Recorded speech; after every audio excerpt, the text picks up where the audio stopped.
İndi isə gəlin belə bir məsələnin izahına baxaq. Deməli 25 nömrəli məsələdir.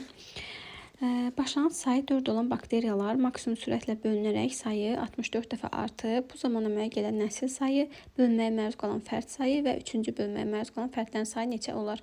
3 başlı məsələdir. Deməli məsələmiz, yəni 3 dənə biz cavab tapmalıyıq. Deməli, nə verilib bizə? Başlanğıc sayı 4-dür deyir. Maksimum sürətlə bölünüb. Maksimum sürət nə deməkdir? Yəni minimum zaman. Minimum zamanımız nə qədərdir bəs? 20 dəqiqə. Düzdür. 64 dəfə deyir artıb. Yəni 4-ü vurarıq 64-ə eləyər nə qədər? 256. Yəni 4-dən başlanğıc bakteriyam var deyir. Sayı olub, bölünüb olub sayı 256. Gəlin biz zamanı tapaq da. Hansı ki bakteriyaların sayı da 2 dəfə artır da, düzdür. 4-dən başlanğıc bakteriyam var. Çubuq üsulu ilə eləyirəm. Bu birinci saatımdır, bu da ikinci saatımdır.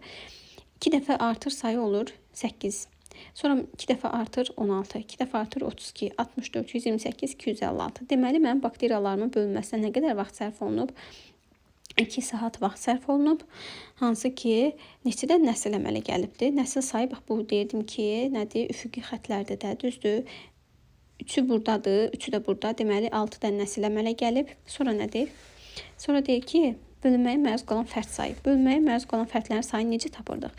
Sonda yaranan ümumi bakteriyaların sayından başlanğıc bakteriyaların sayını çıxırdıq. 256-dan 4'ü çıxaram, eləyər 252 dənə. Demək ki, bölünməyə məruz qalan bakteriyalarımız sayıdır.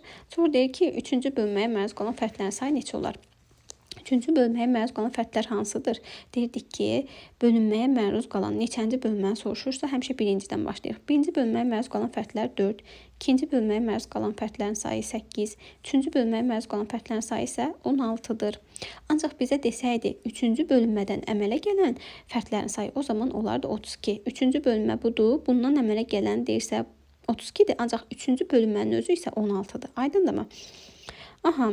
Sonra bizdən bir də belə bir şey soruşa bilərdi. Deyə bilərdi ki, 3-cü bölünməyə məruz qalan fərdlər, 3-cü bölünmədən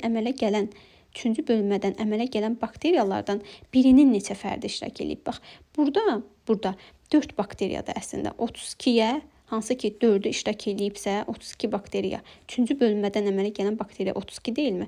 3-cü bölünmədən deyirəm, əmələ gələn bakteriyalardan birinin neçə fərdi iştirak edib? Bax, 32 4'ə uyğundursa, mən də birini istəyirəmsə o eləyər x.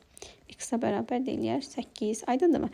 Yəni belə də verə bilərdi məsələn bizə, amma elə demir. Deməli, birinci oldu 6, sonra 252 bölünməyə məruz qalan 3-cü bölünmə hansıdır? 3-cü bölünməyə məruz qalan fərdlər.